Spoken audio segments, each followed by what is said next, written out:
Hello student, welcome to summer maths classes. ये class 9th के लिए निर्देशांक ज्यामिति पर बेस्ड हमारा थर्ड वीडियो लेक्चर है।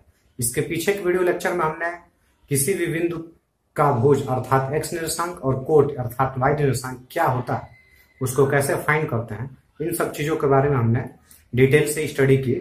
आज के इस वीडियो लेक्चर में हम यह देखेंगे, यह पढ़ेंगे, यह सीखेंगे कि अगर किसी बिंदु के निर्देशांक दिए गए हों, कई सारे बिंदु के निर्देशांक, तो उन बिंदुओं को देख के ही हम कैसे बताएंगे कि वह बिंदु किस चतुर्थांश में स्थित होगा या किस अक्ष पर स्थित होगा। क्लियर? तो चलिए देखते हैं निम्नलिखित बिंदु किस चतुर्थांश या अक्ष पर स्थित है। यहाँ पे मैंने 8 बिंदुओं के निर्देशांक लिखे हुए हैं और हमें बताना है कि ये सब बिंदु किस चतुर्थांश या किस अक्ष पर स्थित है। इसके लिए हम क्या करेंगे, तो हालांकि मैं लेक्चर 1 या लेक्चर 2 में भी उसको एक्सप्लेन किया हुआ है, फिर यहाँ पे देख लेते हैं। जो ये पहला है प्रथम चतुर्थांश जिसको कहते हैं, ये हमारा प्रथम चतुर्थांश है और प्रथम चतुर्थांश में भुज और कोट दोनों पॉजिटिव होते हैं।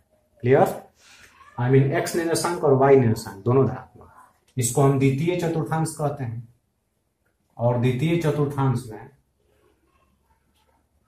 हमारा जो भुज होता है वो ऋणात्मक निगेटिव और जो कोट होता है वो धनात्मक होता है। ये हमारा तृतीय चतुर्थांश है और तृतीय चतुर्थांश में भुज और कोट दोनों ऋणात्मक होते हैं और ये हमारा चतुर्थ चतुर्थांश है। ओके, और चतुर्थ चतुर्थांश में भुज तो धनात्मक होता है लेकिन कोट ऋणात्मक होता है। क्लियर? इसको हमने पहले के वीडियो लेक्चर में पढ़ा है, सीखा है।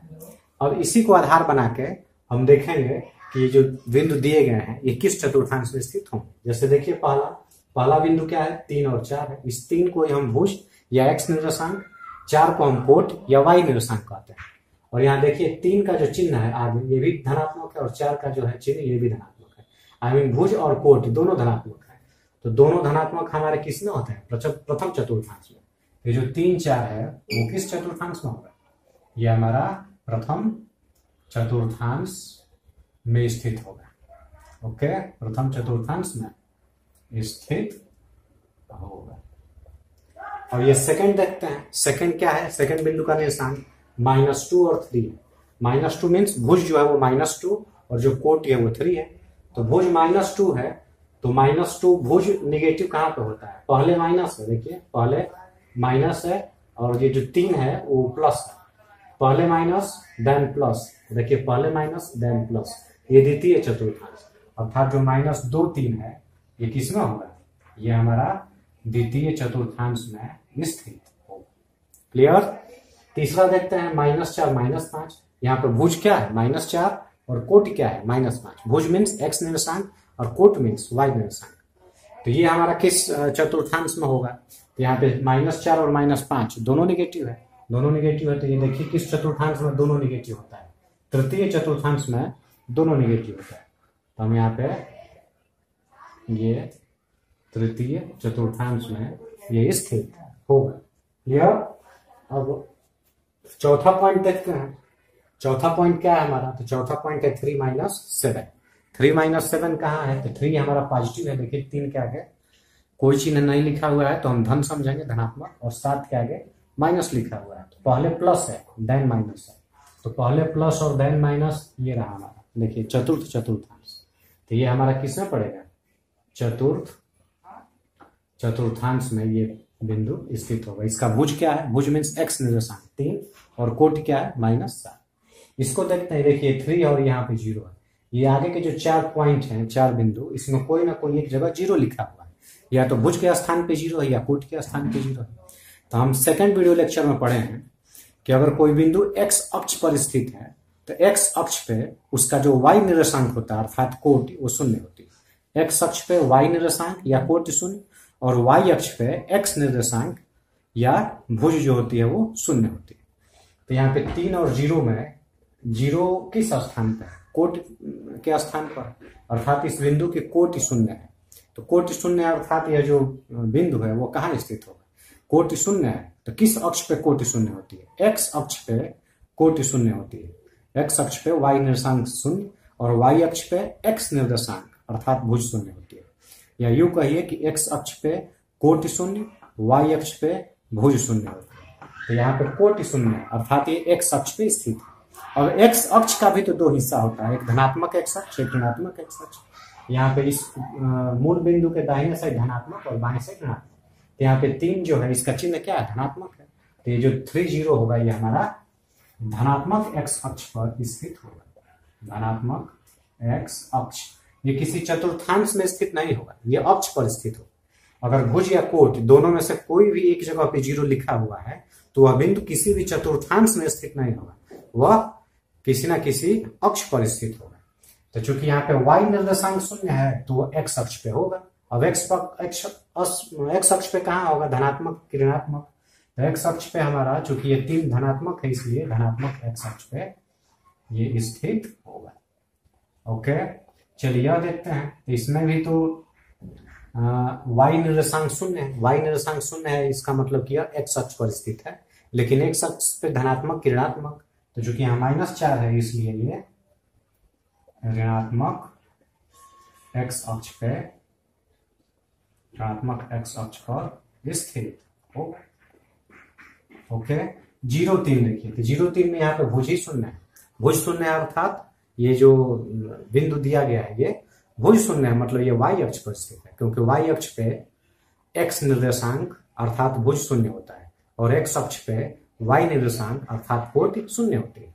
तो यहाँ पे भुज शून्य है मतलब ये y अक्ष पे स्थित होगा, लेकिन y अक्ष के भी तो 2 हिस्से होते हैं, इसके ऊपर धनात्मक, इसके नीचे ऋणात्मक। अब ये धनात्मक y अक्ष पे है कि ऋणात्मक, तो यहाँ देखिए 0 और 3 धनात्मक है, इसलिए ये धनात्मक y अक्ष पर स्थित होगा। ओके, और ये जो है वो किधर होगा, ये ऋणात्मक। क्यों ऋणात्मक होगा, क्योंकि यहाँ पे भी तो भुज शून्य है और जो कोटि है वो -5 है। तो भुज शून्य है मतलब कि y अक्ष पर है, लेकिन y अक्ष में धनात्मक ऋणात्मक चूंकि माइनस दिया है इसलिए ऋणात्मक y अक्ष पर स्थित होगा। ओके, ये जो मैंने 8 बिंदु लिखे हैं ये 8 टाइप्स के हैं, एक जैसे नहीं। अगर इन 8 को आपने अच्छे तरीके से समझा है तो कोई भी किसी भी तरह का बिंदु का निर्देशांक क्यों न दिया गया हो, आप आसानी से बता सकते हैं कि वह बिंदु किस चतुर्थांश या किस अक्ष पर स्थित होगा। क्लियर? चलिए, इसको तो हम अच्छे से समझ लिए। अब एक और फाइनली एक लास्ट एग्जांपल बचता है जिसमें अगर कई सारे बिंदुओं के निर्देशांक दिए गए हों तो उसको ग्राफिकल रिप्रेजेंटेशन कैसे होता है, ग्राफ पेपर पे उसको कैसे लोकेट या कैसे हम दर्शाते हैं, इसको सीखते हैं। तो चलिए देखते हैं उसको। देन चलिए फिर देखते हैं कि अगर कई सारे बिंदुओं के निर्देशांक दिए गए हों तो उसका हम ग्राफिकल रिप्रेजेंटेशन कैसे करते हैं, अर्थात इन बिंदुओं को हम ग्राफ पे कैसे दर्शाते हैं। ओके, मैंने यहाँ पे एक एग्जाम्पल लिखा हुआ है कार्तीय तल। इस कार्तीय तल को ही हम XY तल भी कहते हैं। ओके, ये तल है जिस तल पे हम बिंदुओं को दर्शाते हैं, यही जो XY तल है इसी को हम कार्तीय तल भी कहते हैं। कार्तीय तल या XY तल में निम्न बिंदुओं का स्थान निर्धारण कीजिए। स्थान निर्धारण करने का मतलब है कि यहाँ पर ये मैंने कुछ बिंदुएं के निर्देशांक दे रखी हैं, लिखा हुआ है। इन बिंदुओं को हमें इस XY तल पे दर्शाना है कि XY तल पे बिंदु कहाँ पे। तो ग्राफ पेपर पे तो खुद ब खुद लाइनें ड्रा की गई होती हैं, ऐसे आड़ी खाड़ी, हॉरिजॉन्टल और वर्टिकल, क्षैतिज और ऊर्ध्वाधर रेखाएं खींची गई होती है। तो वहां हमें मेहनत करने की जरूरत नहीं है क्योंकि वहां पे एक इक्वल डिस्टेंसेज पे सब लाइनें होती हैं। लेकिन हम यहाँ बोर्ड पे ड्रा कर रहे हैं इसलिए हम इक्वल डिस्टेंस पे 2-2 सेंटीमीटर, 3-3 सेंटीमीटर, अगर फिगर अच्छा और क्लियर और बड़ा स्पष्ट बनाना चाहते हैं तो थोड़ा गैपिंग ज्यादा रखिए। 2-2 सेंटीमीटर का एक यूनिट ले लीजिए। अगर 2-2 सेंटीमीटर का यूनिट लेंगे तो सपोज यहाँ से मान लीजिए कि 2 सेंटीमीटर पे मैंने 1 लिख लिया, फिर 2 सेंटीमीटर पे, फिर 2 सेंटीमीटर पे, फिर 2 सेंटीमीटर पे, फिर 2 सेंटीमीटर, ऐसे मैंने 1 2 3 4 5 लिख लिया। ये मूल बिंदु कहलाता है। मूल बिंदु के दाहिने साइड धनात्मक x अक्ष, उसमें सभी संख्याएं हम धनात्मक लेते हैं। मूल बिंदु के बाएं साइड ऋणात्मक x अक्ष, उसमें सभी संख्याएं हम ऋणात्मक लेते हैं। वही अगर ये 2-2 सेंटीमीटर पे मैंने ये 1 2 3 4 लिखा है तो इधर बैक साइड पीछे की तरफ भी हम 2-2 सेंटीमीटर पर ही लिखेंगे। -1, -2, -3, -4 एंड -5, ये हो गया। फिर ये मूल बिंदु से जो ऊपर होता है वो धनात्मक वाई अक्ष, और मूल बिंदु से जो नीचे होता है वो ऋणात्मक वाई अक्ष। यहाँ भी हम अगर 2-2 सेंटीमीटर सेलेक्ट किए हैं तो 2-2 सेंटीमीटर का 1 2 3 4 5 लिख भी लेते हैं, 1 2 3 4 5। नीचे भी लिखते हैं -1 -2 -3 -4 एंड -5। ओके, ये हमारा एक्सेस तैयार हो गया। जो दोनों एक्सेस है एक्स अक्ष और वाई अक्ष ये तैयार हो गया। अब चलिए देखते हैं पहला 2 3। ये 2 3 किस चतुर्थांश में होगा? अभी जस्ट मैंने पीछे के एग्जाम्पल में बताया है, यहाँ पे 2 भी धनात्मक है और 3 भी धनात्मक है। तो यहाँ पे भुज और कोट आई मीन एक्स निर्देशांक वाई निर्देशांक अगर दोनों धनात्मक हो तो हमारा प्रथम चतुर्थांश में हो। तो ये तो क्लियर हो गया कि 2 3 इस प्रथम चतुर्थांश में होगा। लेकिन इस प्रथम चतुर्थांश में कहाँ होगा, अगर ये क्लियर करना हो तो हमें लाइन ड्रा करके उसकी स्थिति का निर्धारण हम करेंगे। तो यहाँ पे देखिए सबसे पहले क्या लिखा है 2, और 2 क्या है? ये एक्स निर्देशांक होता है अर्थात भुज है। तो एक्स निर्देशांक 2 है और वाई निर्देशांक 3 है। तो एक्स निर्देशांक 2 है, इसका मतलब कि हम मूल बिंदु से 2 कदम चलेंगे। किधर चलेंगे? तो एक्स निर्देशांक मतलब हम एक्स अक्ष पे चलेंगे। अब एक्स अक्ष पे किधर चलेंगे, क्योंकि यहाँ से इधर भी तो एक एक्स अक्ष है और इसके पीछे भी एक्स अक्ष है। तो देख लीजिए कि ये धनात्मक है कि ऋणात्मक। तो चूंकि 2 धनात्मक है इसलिए हम मूल बिंदु से 2 कदम धनात्मक एक्स अक्ष की तरफ चलेंगे। तो यहाँ से 2 कदम चलिए, 1 2, ये मिल गया हमें। ओके, ये 2 कदम चले। फिर आगे क्या है? ये 3 है। 3 क्या है? ये वाई निर्देशांक है। वाई निर्देशांक का मतलब है कि हमें वाई अक्ष पर 3 कदम चलना है। इस मूल बिंदु से वाई अक्ष पे 3 कदम चलना है। लेकिन इसके ऊपर चले कि नीचे चले यह सोचना है।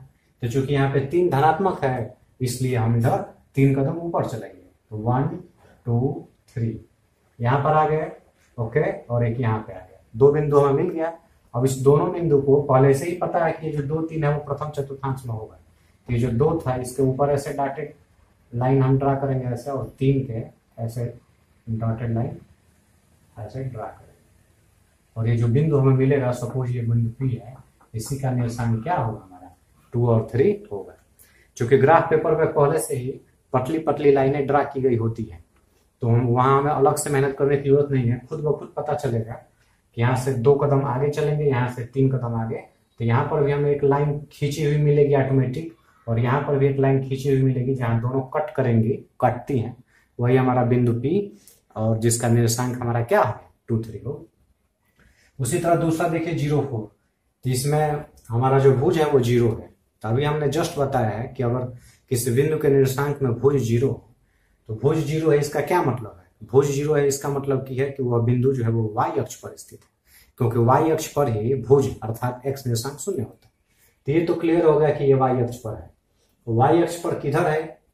आई मीन ये मूल बिंदु से ऊपर है कि नीचे है? तो यहाँ पे देखिए, चूंकि यहाँ पे ये तो 0 है, ये 4 जो है धनात्मक है। आई मीन मूल बिंदु से हमें ऊपर की तरफ जाना है। ऊपर कितना स्टेप जाना है? तो 4। तो यहाँ से 1 2 3 4 ये जो देख रहे हैं ये मान लीजिए कि ये पॉइंट क्या है? Q है। इस पॉइंट Q का ही जो निर्देशांक होगा वो क्या होगा? 0 और 4 होगा। भुज 0 है। भुज 0 है मतलब कि हमें इधर नहीं चलना है ना ही इधर चलना है, मूल बिंदु पर ही रहना है। और जो कोटि है वो धनात्मक है, वो भी 4। तो हम यहाँ से 4 कदम धनात्मक वाई अक्ष की तरफ चलेंगे। जो हमें पॉइंट मिलेगा उसी का निर्देशांक हो गया 0 4। तीसरा देखते हैं -3 2। -3 2 कहाँ पे आएगा? तो -3 2 में जो भुज है वो -3 है।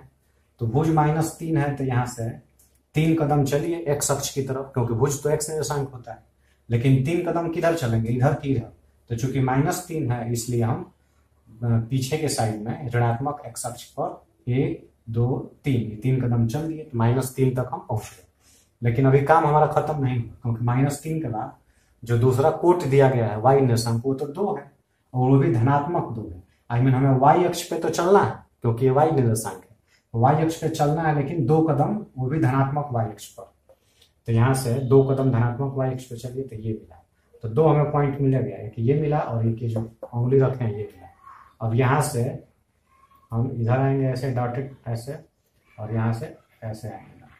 ये दोनों जहाँ पे कट करेगा, ओके, यही हमारा मान लीजिए R है, और इसी का निर्देशांक क्या हो जाएगा हमारा -3 और 2 होगा, क्योंकि -3 2 द्वितीय चतुर्थांश में होगा, क्योंकि यहाँ पे x निर्देशांक ऋणात्मक है और y निर्देशांक धनात्मक है, इसलिए द्वितीय चतुर्थांश होगा। फिर यहाँ पे देखते हैं अगला चौथा 5 0 है। 5 0 कहाँ पे होगा, तो यहाँ पे भुज तो 5 है, तो भुज 5 है, वो भी धनात्मक है, तो हम यहाँ पे 1 2 3 4 5 आ गए। यहाँ पे भुज 5 है और जो कोटि है आई मीन y निर्देशांक वो तो शून्य है। y निर्देशांक शून्य है मतलब कि न हमें ऊपर जाना है न नीचे जाना है, यहीं पे, क्योंकि y शून्य है, तो यही हमारा सपोज ये p है, q है, r है, ये s हो गया और इसका निर्देशांक क्या हो गया 5 0।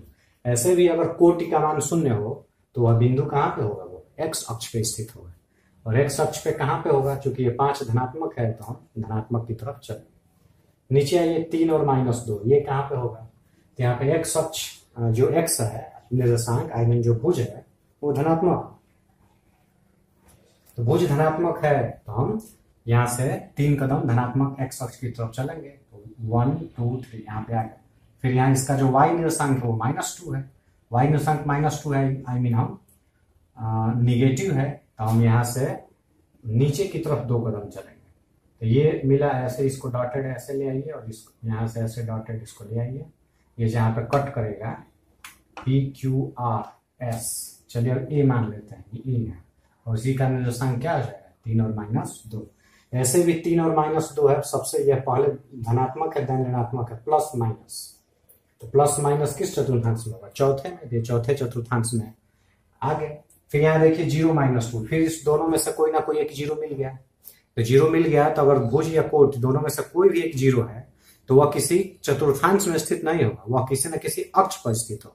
अब किस अक्ष पर स्थित होगा यह देखिए, तो यहाँ पर भुज का मान शून्य है, भुज का मान शून्य मतलब x निर्देशांक शून्य है, तो अगर x निर्देशांक शून्य है तो वह y अक्ष पे होगा, तो यह बिंदु जो होगा ये y अक्ष पर होगा। y अक्ष पर किधर होगा, धनात्मक y अक्ष पे कि ऋणात्मक पे, तो यहाँ पे -2 दिया है इसलिए ऋणात्मक y अक्ष पे होगा, और ऋणात्मक y अक्ष पे कहाँ होगा, तो चूंकि 2 लिखा है तो हम 2 स्टेप नीचे चले आएंगे। ये रहा, ये जो बिंदु है ये सपोज ये B है और इसी का निर्देशांक क्या होगा 0 -2 होगा। ओके, चलिए आगे देखते हैं -3 0, इसमें भी दोनों निर्देशांकों में से एक 0 दे दिया है, कोटि यहाँ पे शून्य है, आई मीन y निर्देशांक शून्य है, तो अगर किसी भी बिंदु का y निर्देशांक शून्य है तो वह x अक्ष पर स्थित होगा, वह किसी चतुर्थांश में नहीं होगा, यह x अक्ष पर होगा। अब x अक्ष पर किधर होगा, धनात्मक x अक्ष पे होगा, ऋणात्मक x अक्ष पे होगा, तो चूंकि ये -3 है ऋणात्मक है इसलिए ऋणात्मक, ये रहा ऋणात्मक x अक्ष पर माइनस, ये भी ये रहा हमारा c, इसका निर्देशांक हो गया -3 और 0। यहाँ देखिए -3 -4 आई मीन x निर्देशांक ऋणात्मक है और y निर्देशांक ऋणात्मक है, तो ये किधर हमारा होगा, ये -3 और -4 जो होगा ये चतुर्थांश में होगा, और x -3 है तो ये हमारा रहा x, 3 कदम चलेंगे ऋणात्मक x अक्ष की तरफ और 4 कदम यहाँ से चलिए ऋणात्मक y अक्ष की तरफ, इसको डायरेक्ट इधर ले आइए, इसको डायरेक्ट इधर ले आइए और यहाँ मिला दीजिए, ये हमारा मिल गया पॉइंट D जिसका निर्देशांक होगा -3 और -4। फाइनली लास्ट देखते हैं 0 0, आई मीन इसका भुज भी 0 है, कोटि भी 0 है, तो जो भुज 0 0 जो होता है वो मूल बिंदु का निर्देशांक होता है। ये जो O लिखा गया है ये 0 जिसको हम O लिख रहे हैं, इसी का निर्देशांक हमारा क्या होगा 0 0 होगा। क्लियर, इस तरह हम अगर कई सारे बिंदुओं के निर्देशांक दिए गए हो तो उसका ग्राफिकल रिप्रेजेंटेशन हम ऐसे ही करते हैं, अर्थात ग्राफ पेपर पे हम ऐसे ही उन बिंदुओं को दर्शाते हैं। क्लियर, इस वीडियो को मिला के हमने कुल 3 वीडियो लेक्चर निर्देशांक ज्यामिति पर दिए हैं। ये तीनों वीडियो लेक्चर अगर आप अच्छे से देखते हैं तो निर्देशांक ज्यामिति के जितने सारे कंसेप्ट क्लास 9th में हैं सभी के सभी कंसेप्ट पूरी तरह से क्लियर और कवर हो जाएंगे। क्लियर, अब इसके आगे का जो चैप्टर है वो 2 चर वाले रैखिक समीकरण है, उस पर हम नेक्स्ट वीडियो लेक्चर बना के आपको बताएंगे। इस चैप्टर में निर्देशांक ज्यामिति में यदि आपको कोई दिक्कत हो, कोई परेशानी हो तो आप हमें बताएं, उसको मैं क्लियर जरूर करूंगा।